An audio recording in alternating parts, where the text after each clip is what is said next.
Hello दोस्तों, मैं कपिल कुमार स्वागत करता हूँ माई फैमिली स्टार चैनल पर आपका। तो आइए देख लेते हैं।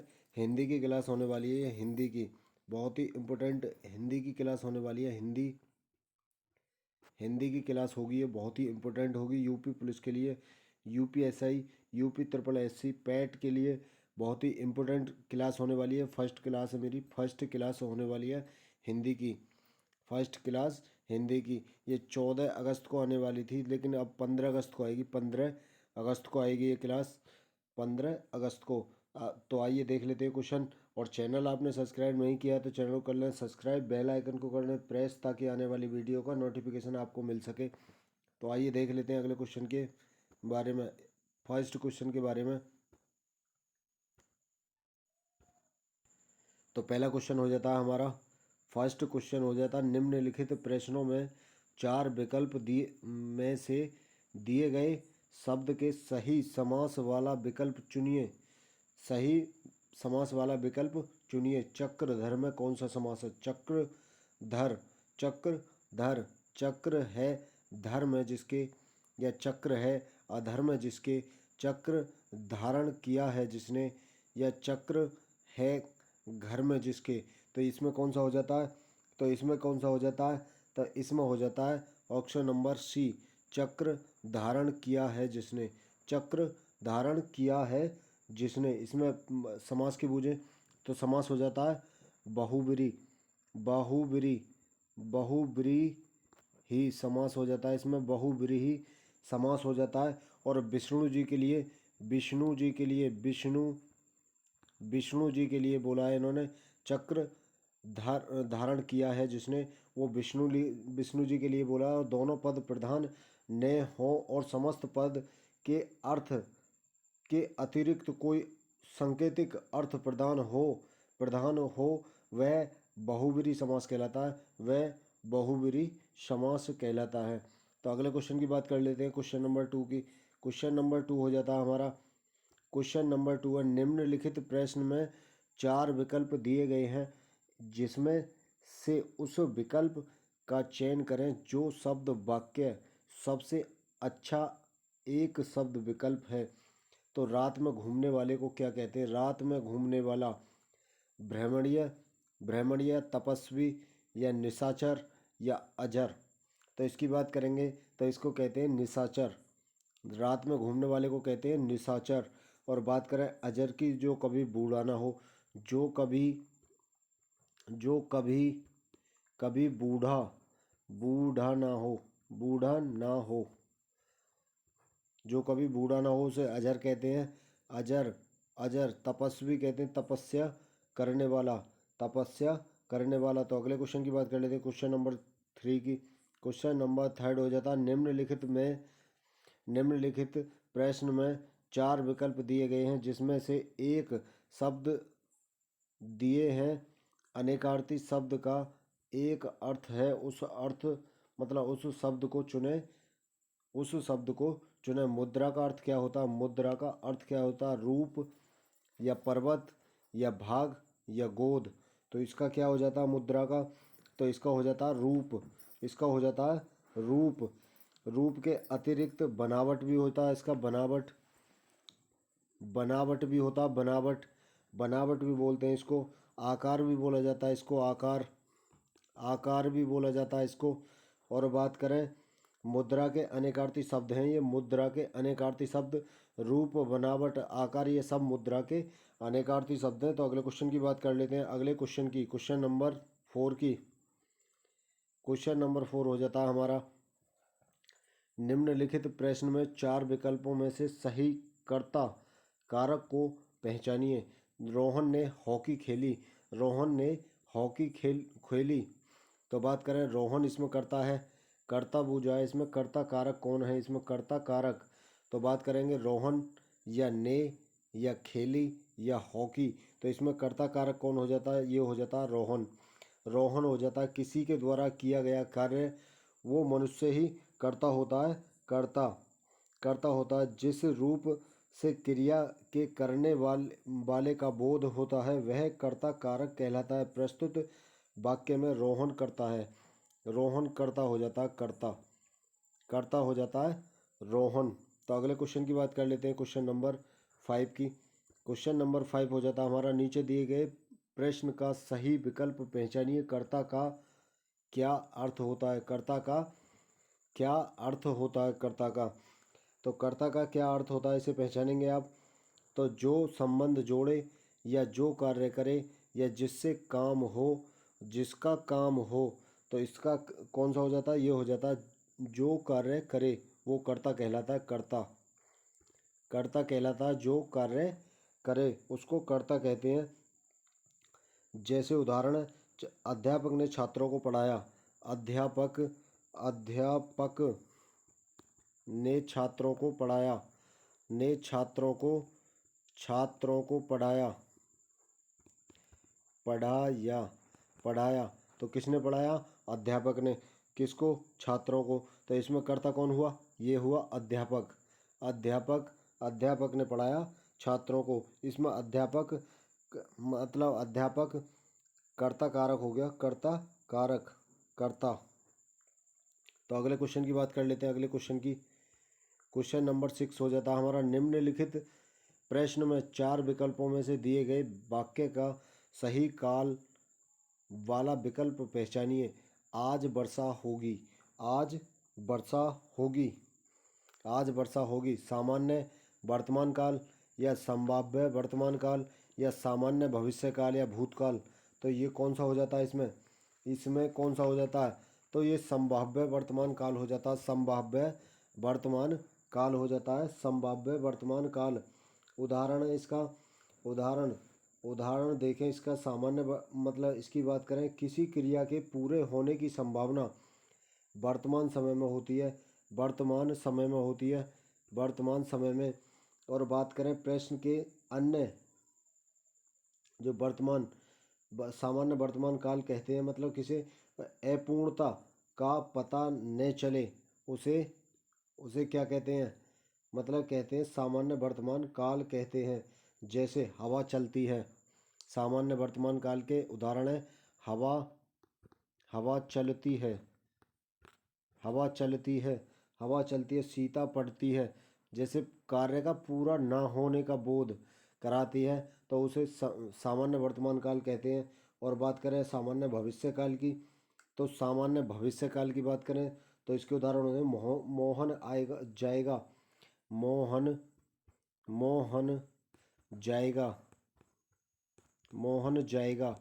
इसका उदाहरण क्या हो जाता है? मोहन जाएगा। बच्चे खेलने जाएंगे, बच्चे खेलने जाएंगे। सामान्य भविष्यकाल मतलब जाएंगे, जाएंगे तो ये हो जाएगा सामान्य भविष्यकाल। भूतकाल की बात करें, भूतकाल की बात करें तो वह खाना खा चुका था, वह खाना खा चुका था, वह खाना, खाना खा चुका था, वह खाना खा चुका था। और ये भूतकाल हो जाएगा। तो इसका आंसर कौन सा हो जाता? सामान्य वर्तमान मतलब संभाव्य वर्तमान काल। इसका आंसर हो जाता संभाव्य वर्तमान काल। आज वर्षा होगी, ये संभावना लगाई जा रही है, आज वर्षा होगी। तो अगले क्वेश्चन की बात कर लेते हैं, क्वेश्चन नंबर 7 की। क्वेश्चन नंबर 7 हो जाता है, निम्नलिखित प्रश्न में 4 विकल्प में से सही सकर्मक क्रिया का उदाहरण पहचानिए। उदाहरण पहचानिए। कशिश हंस रही है, कशिश हंस रही है। सूरज उग रहा है, सूरज उग रहा है। चिड़िया उड़ रही हैं। सीता बीड़ा बजा रही है, सीता बीड़ा बजा रही। तो इसका हो जाता सीता बीड़ा बजा रही है, ये सकर्मक क्रिया। चिड़िया क्या उड़ रही हैं? क्या उड़ रही हैं? या कशिश हंस रहा है, क्या हंस रहा है? सूरज उग रहा है, क्या उग रहा है? सूरज।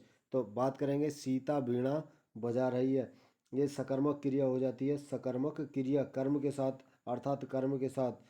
सकर्मक क्रिया में क्रिया का प्रभाव कर्ता पर न पढ़कर कर्म पर पड़ता है, कर्म पर पड़ता है। तो ये क्या बजा रही है? बीड़ा, बीड़ा बजा रही है। तो बीड़ा बजा रही है, बीड़ा बजा रही है। बजाना क्रिया है, बजाना क्या हो जाता है? बजाना, बजाना क्या हो जाता है? क्रिया, बजाना क्या हो जाता है? क्रिया, क्रिया हो जाता है बजाना।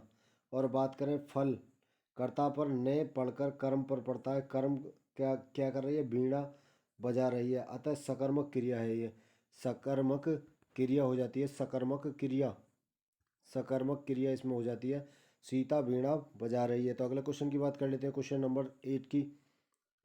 क्वेश्चन नंबर 8 हो जाता है, निम्नलिखित प्रश्न में 4 विकल्प दिए गए हैं, जिसमें से उस विकल्प का चयन करें जो दिए गए शब्द का सही पुल्लिंग शब्द है। बात करें सम्राज्ञी, सम्राज्ञी को बात करेंगे, राजा हो जाता है, महाराजा हो जाता है, या सम्राट हो जाता है, या बादशाह हो जाता है। तो इसकी बात करेंगे तो इसका हो जाता है सम्राट। साम्राज्ञी को मतलब हो जाता है मतलब बहुवचन रूप है इसका, इसका पुल्लिंग हो जाता है पुल्लिंग, पुल्लिंग, पुल्लिंग हो जाता है पुल्लिंग। साम्राज्ञी का पुल्लिंग शब्द हो जाता है सम्राट, सम्राट, सम्राट हो जाता है इसका साम्राज्ञी का सम्राट। तो अगले क्वेश्चन की बात कर लेते हैं, अगले क्वेश्चन की, क्वेश्चन नंबर 9 की। क्वेश्चन नंबर 9 है, नीचे दिए गए शब्द का सही बहुवचन रूप वाला विकल्प पहचानिए। चिड़िया का हो जाता चिड़िया, या चिड़ियों, या चिड़ियाँ, या चिड़ा। तो इसका क्या हो जाता है, इसका हो जाता है चिड़िया, चिड़िया, इसका हो जाता है चिड़िया, इस पर अंक की बिंदी आएगी चिड़िया, चिड़िया। Option number first, option number first हो जाता है क्वेश्चन नंबर 9 का। तो अगले क्वेश्चन की बात करेंगे, निम्नलिखित प्रश्न में 4 विकल्प में से उस सही विकल्प का चयन करें जो जो वर्ण स्वर की सहायता से बोले जाएं। उन्हें क्या कहा जाता है, उन्हें क्या कहा जाता है? स्वर, व्यंजन, वर्णमाला, ध्वनियाँ। तो क्या कहा जाता है, उन्हें क्या कहा जाता है? तो बात करेंगे इसे, इन्हें वर्ण मतलब वर्ण स्वर की सहायता, वर्ण स्वर की सहायता से बोले जाएं तो उन्हें व्यंजन कहते हैं, व्यंजन, व्यंजन कहते हैं उन्हें, व्यंजन कहते हैं। परंपरागत रूप से व्यंजनों की संख्या, व्यंजनों की संख्या, व्यंजन, व्यंजन की संख्या कितनी होती है? 33, व्यंजन की संख्या होती है 33।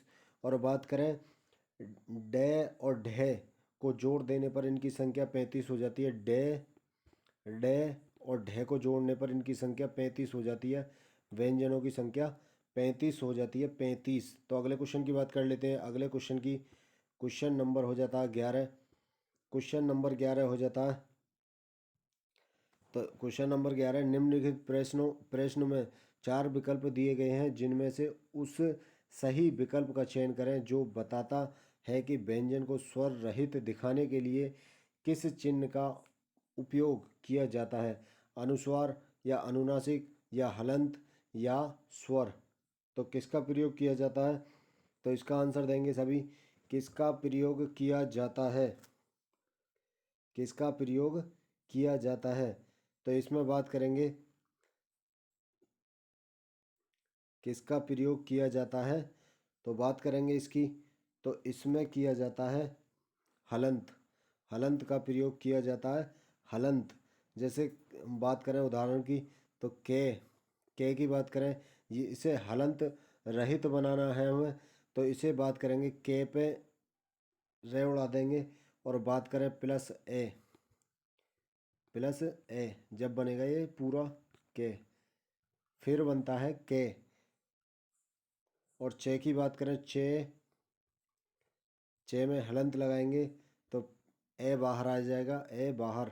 तो जब इसे प्लस करेंगे तो पूरा चे बनेगा ये, ए जुड़ने पर, ए जुड़ने पर पूरा चे बनेगा, ए जुड़ने पर। तो अगले क्वेश्चन की बात कर लेते हैं, इसे हलंत कहते हैं, हलंत।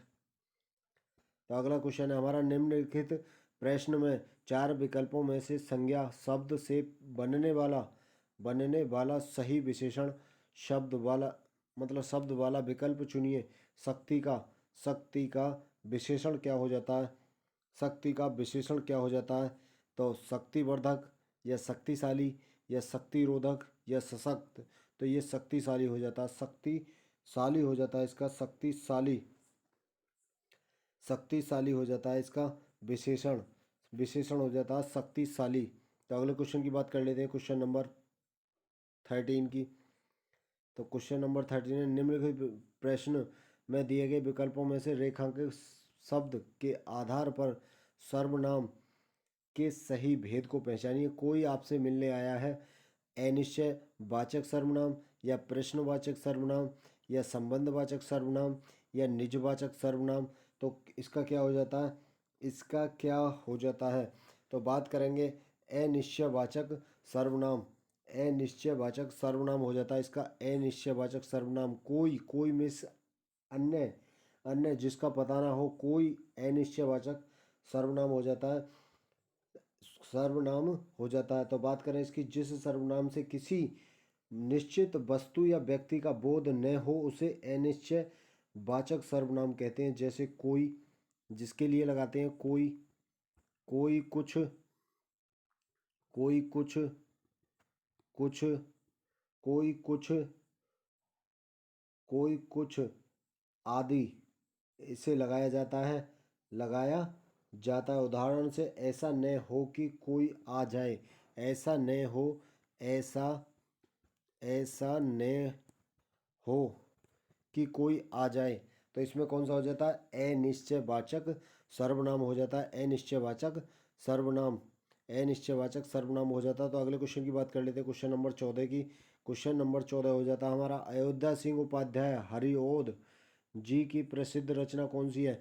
प्रसिद्ध रचना कौन सी है, झरना या प्रिय प्रवास, प्रवास, प्रेम, प्रलाप, प्रलाप या अंधा युग।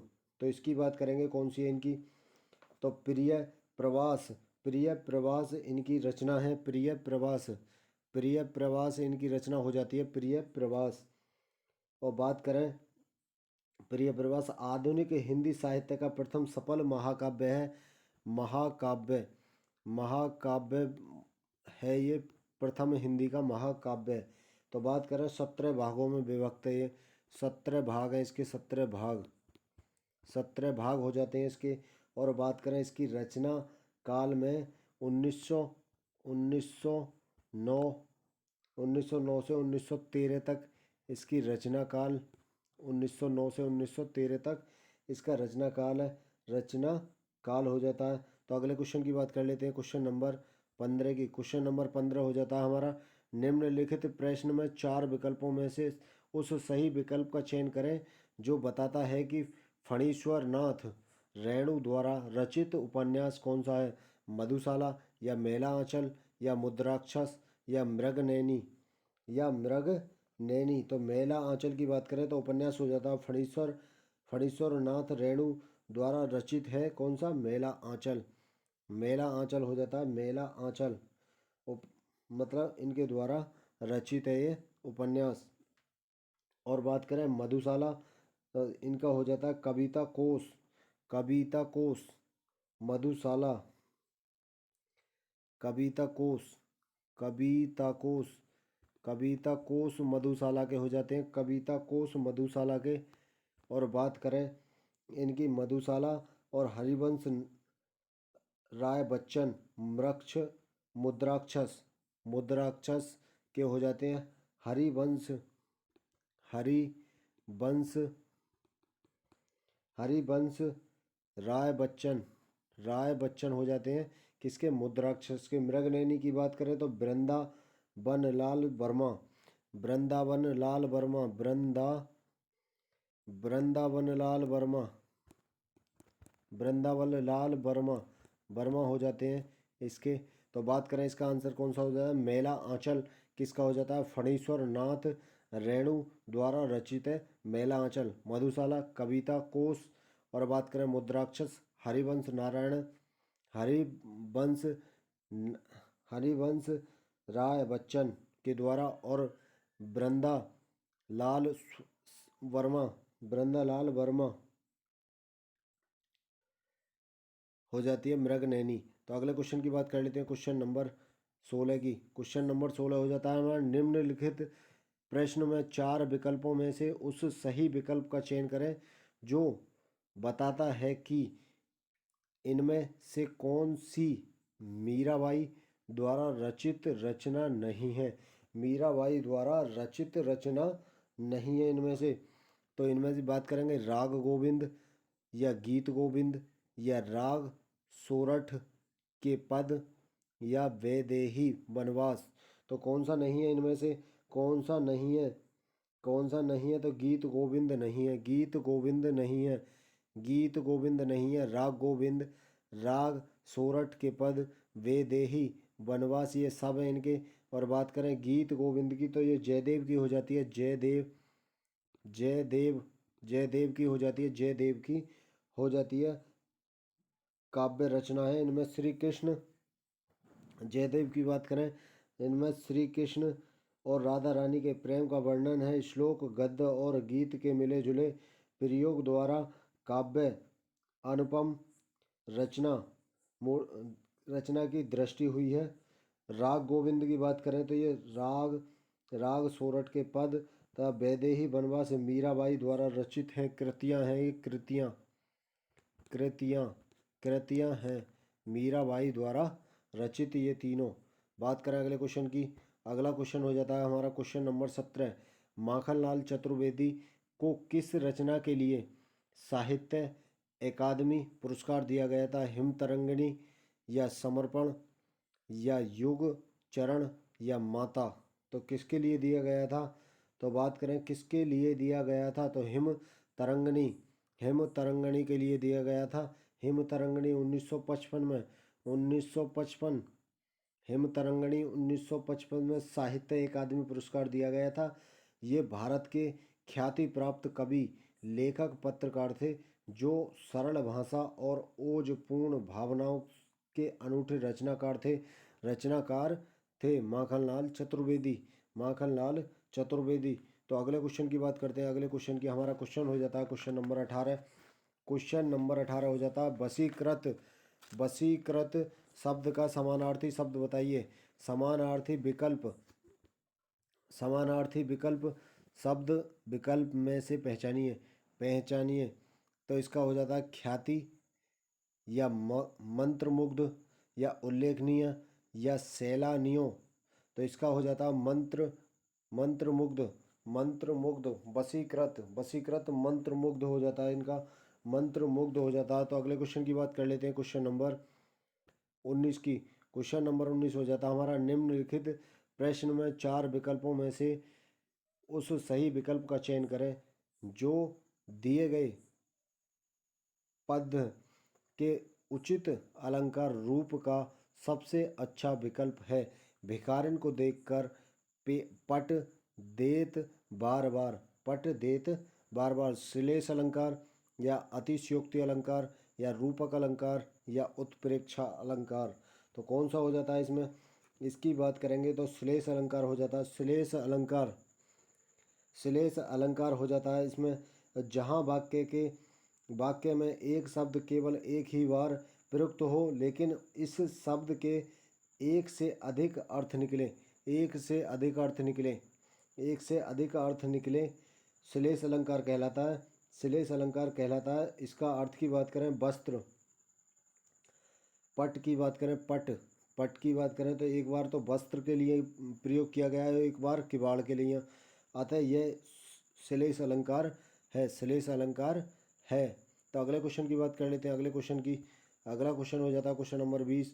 क्वेश्चन नंबर 20 है उस सही विकल्प का चयन करें जो रेखांकित शब्दों के सही अव्यय के भेद हों।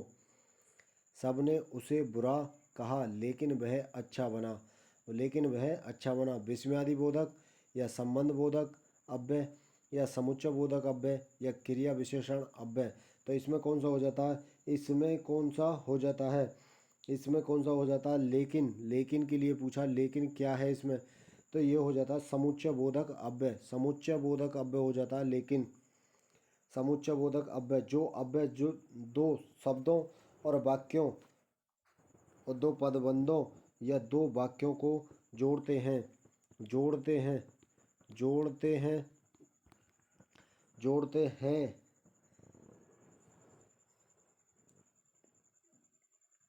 जोड़ते हैं, वो समुच्चय बोधक अव्यय कहलाते हैं। जैसे अथवा, जैसे अथवा, जैसे अथवा, या, तथा, तथा, तथा, अतः, अतः, अतः, ये कौन से हैं?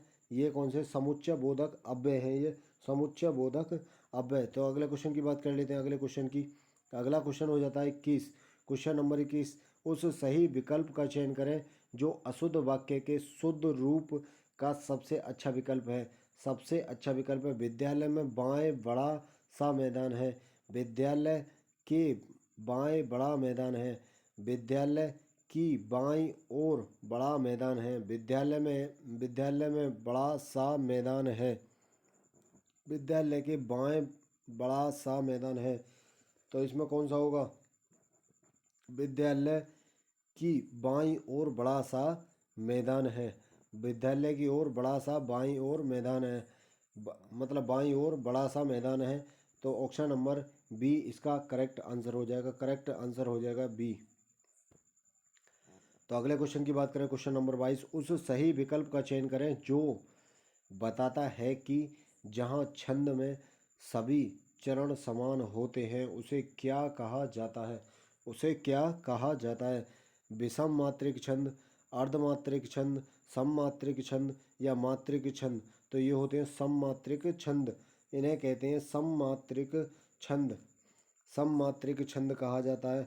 छंद सममात्रिक छंद कहा जाता है। यह वर्णों का मात्राओं के नियमित संख्या के विन्यास से यदि आहान उत्पन्न हो उसे छंद कहते हैं। छंद का सर्वप्रथम उल्लेख ऋग्वेद में मिलता है। ऋग्वेद में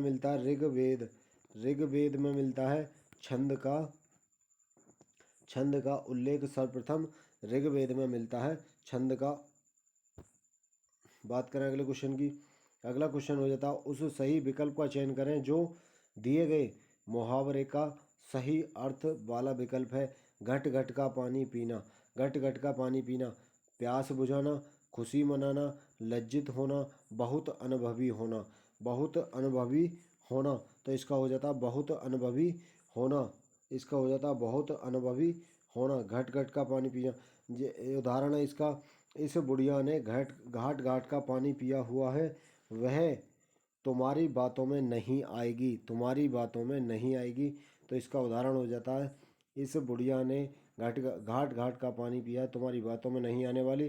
तो ये अनुभवी होना, अनुभवी होना। तो अगले क्वेश्चन की बात कर लेते हैं। अगला क्वेश्चन है 24। क्वेश्चन नंबर 24, उस सही विकल्प का चयन करें जो बताता है कि जहाँ किसी हानि के कारण शोक भाव उपस्थित होता है वहाँ किस भाव की उपस्थिति रहती है।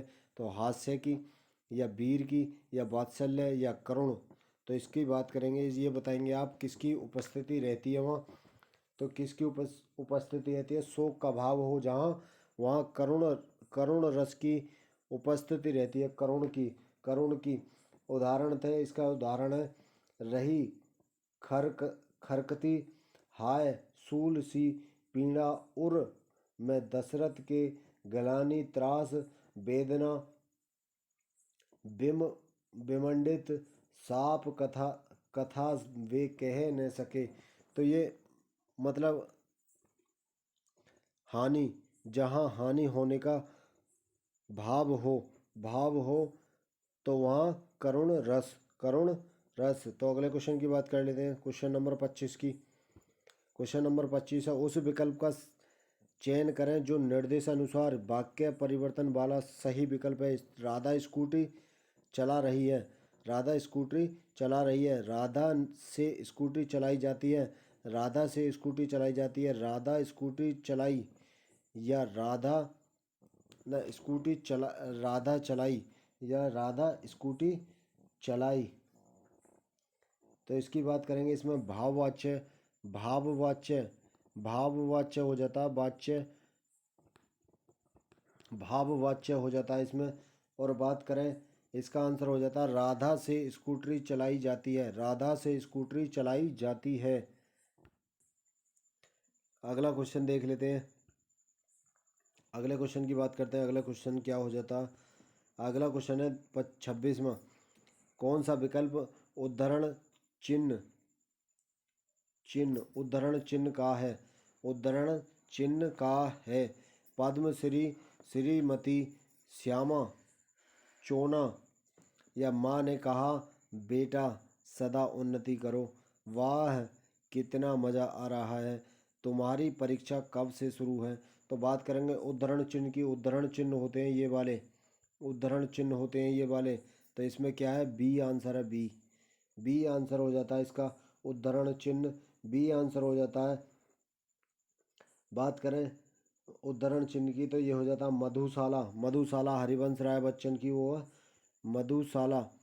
मधुशाला, मधुशाला राय बच्चन की। तो इसमें ये लगा देंगे उद्धरण चिन्ह हो जाते हैं, ये उद्धरण चिन्ह हो जाते हैं। तो अगले क्वेश्चन की बात करते हैं। अगले क्वेश्चन की क्वेश्चन नंबर 27 की। क्वेश्चन नंबर 27 हो जाता है उस विकल्प का चयन करें जो विकल्प जो दिए गए शब्द का सही समान अर्थ वाला शब्द है। शरीर की बात करेंगे, शरीर की। शरीर की कलेवर या विपट या पद्धा या महिला। तो इसकी बात करेंगे, इसका कौन सा हो जाता है, इसका इसका कौन सा हो जाता है। तो इसका हो जाता है कलेवर। कलेवर, कलेवर, कलेवर हो जाता है। कलेवर के अतिरिक्त देह, देह हो जाता है, देह इसका देह हो जाता है। अंग भी हो जाता है इसका, अंग, अंग भी हो जाता है इसका।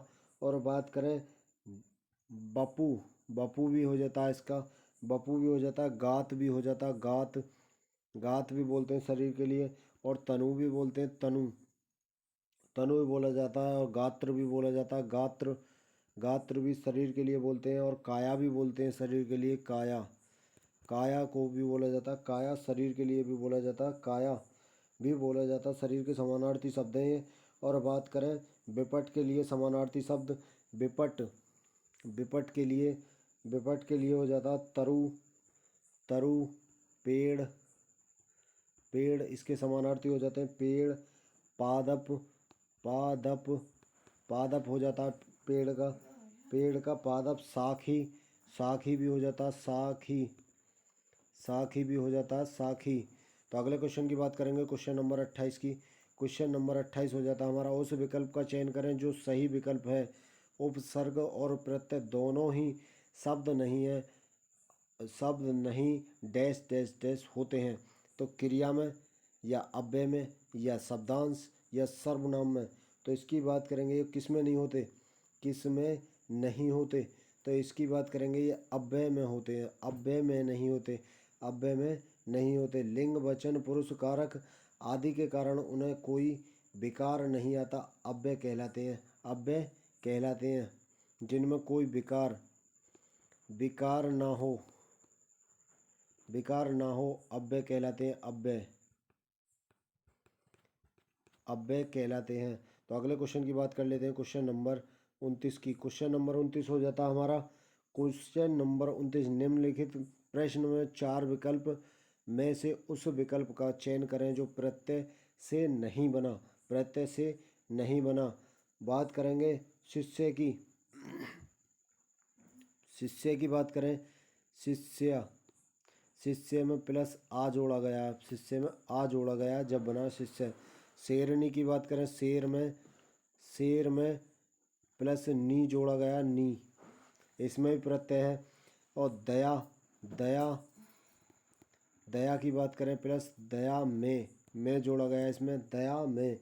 और बात करें किसकी, परिचय की, परिचय में कुछ नहीं जोड़ा गया। तो ये हो जाता है इसका करेक्ट आंसर, ये हो जाता है इसका करेक्ट आंसर, परिचय, परिचय। तो अगले क्वेश्चन की बात करें, क्वेश्चन नंबर 30 की।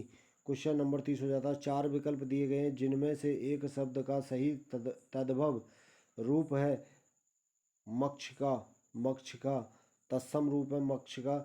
इसका तद्भव बताना, तो मोर बोलते हैं, मोर को मयूर बोलते हैं, मयूर, मोर को मयूर बोलते हैं।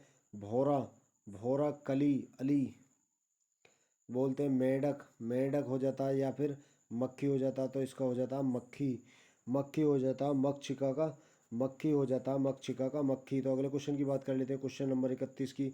क्वेश्चन नंबर 31 है 4 विकल्पों में से दिए गए शब्द के विपरीत अर्थ वाला विकल्प चुनिए। सन्यासी का क्या हो जाता, सन्यासी का विपरीत अर्थ क्या होता, गृहस्थ या बैरागी या शिष्ट या सुलभ, सुलभ जो आसानी से मिल सके। तो इसका हो जाता है गृहस्थ, गृहस्थ हो जाता है इसका, गृहस्थ हो जाता है, गृहस्थ। शिष्ट का विपरीत हो जाता है गाम्य, गाम्य, गाम्य हो जाता है शिष्ट का विपरीत। और बात करें सुलभ का दुर्लभ हो जाता है, सुलभ का दुर्लभ, दुर्लभ हो जाता है जो आसानी से ना मिले, दुर्लभ हो जाता है, दुर्लभ, दुर्लभ हो जाता है। तो अगले क्वेश्चन की बात करेंगे, क्वेश्चन नंबर 32 की। क्वेश्चन नंबर 32 हो जाता है उस विकल्प का चयन करें जो सही संधि विच्छेद वाला विकल्प है। नारी इच्छा, नारी इच्छा की बात करेंगे, नारी इच्छा की बात करेंगे तो ये नारी प्लस इच्छा, नर प्लस इच्छा, नारी प्लस इच्छा, नारी प्लस इच्छा, इच्छा, नारी प्लस इच्छा। तो इसकी बात करेंगे, ये हो जाता है फर्स्ट ऑप्शन नारी प्लस इच्छा। तो इसमें दीर्घ संधि हो जाती है, दीर्घ, दीर्घ संधि हो जाती है, बड़ी ई की मात्रा, तो दीर्घ संधि हो जाती है इसमें, दीर्घ संधि, संधि हो जाती है, दीर्घ संधि, दीर्घ संधि हो जाती है। और बात करें हाथ से या दीर्घ तो ये हो जाते ए ई उ ऋषि। और ये बात करें दीर्घ संधि की, आ ई उ ऋषि दोनों के स्थान पर एक, दोनों के स्थान पर एक दीर्घ स्वर हो जाता है, इसे दीर्घ संधि कहते हैं, इसे दीर्घ संधि कहते हैं। तो अगले क्वेश्चन की बात करते हैं, अगले क्वेश्चन की, क्वेश्चन नंबर 33 की। क्वेश्चन नंबर 33, ये 32 ही लिख दिया, ये 33 है। क्वेश्चन नंबर 33, चार विकल्प दिए गए हैं, उस विकल्प का चयन करें जो शब्द का सबसे अच्छा विकल्प है। नियत की बात करेंगे, नियत का क्या होता है, इसका समानार्थी अर्थ क्या होता है, निश्चित या इच्छा या तरफ या गरीब। तो इसका हो जाता है इच्छा। नियत की बात करेंगे तो इसका हो जाता है इच्छा, इच्छा हो जाता। तो अगले क्वेश्चन की बात करेंगे, अगले क्वेश्चन की, क्वेश्चन नंबर, ये क्वेश्चन यहीं पर समाप्त होते हैं। तो आइए मोटिवेशन स्पीच देख लेते हैं, मोटिवेशन स्पीच। तो ये यूपी पुलिस के लिए बहुत ही इम्पोर्टेंट क्वेश्चन हो जाते हैं, यूपी पुलिस के लिए। और आपने पूरी वीडियो देखने के लिए आपको धन्यवाद, दिल से धन्यवाद। और चैनल को लाइक, मतलब सब्सक्राइब, लाइक, कमेंट जरूर करें। Thank you. तो आइए देख लेते हैं, होके मायूस यूं, होके मायूस यूं शाम से ढलते रहिए, होके मायूस यूं शाम से ढलते रहिए, जिंदगी भोर है सूरज सा निकलते रहिए, एक ही पाँव पे ठहरोगे तो थक जाओगे, धीरे धीरे ही सही राह पे चलते रहिए, धीरे धीरे ही सही राह पे चलते रहिए। थैंक यू, थैंक यू, धन्यवाद। जय हिंद, जय भारत, जय भारत।